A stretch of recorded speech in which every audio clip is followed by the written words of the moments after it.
system. So typically in our group or in our laboratory, we are basically interested in these three topics. One is two-dimensional electron gas at the interface of two insulators. We are trying to introduce the new things, which is strong spin orbit coupling or magnetic interaction in the system. There is one fascinating new topic emerging, is known as magnetic skyrmion. That is a topologically different spin structure than you know about ferromagnet, antiferromagnet and paramagnet, but this is completely different from your well-known magnetic system, and they act as magnetic monopole in the system, which is completely counterintuitive if you think about your class 10 or class 12 ideas. Then we are also working on the induced physical property. What do you mean by that? So when you prepare a thin film, you have an advantage. What is that? You take a substrate, this substrate, and what happens?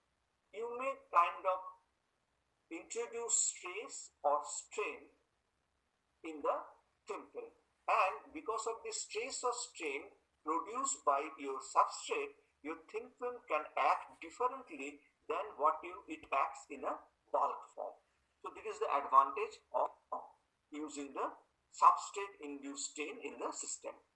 But for today's discussion, I will try to focus mainly on oxide interfaces, where you can see very highly mobile electron gas at the interface of two insulating oxides.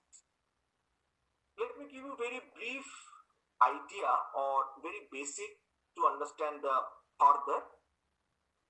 When you think of perovskite oxide, you can think that it has two layers. As I said, that a perovskite oxide is AbO3, and this is a crystal structure, and each you have two different types of layers. One layer is consists of AO and other layer is BO2.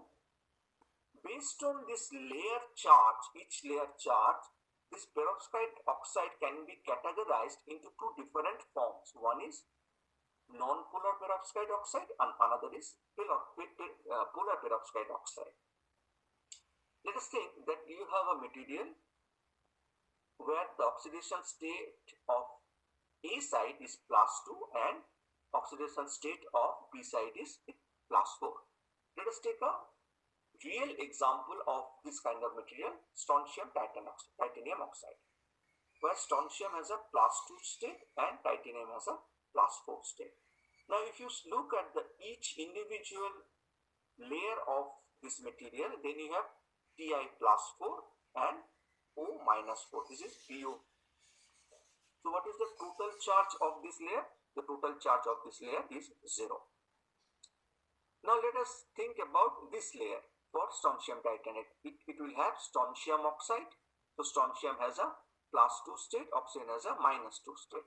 So the total layer charge of this layer is also 0. So individually each layer has a 0 state. So this is known as a non-polar type perovskite oxide.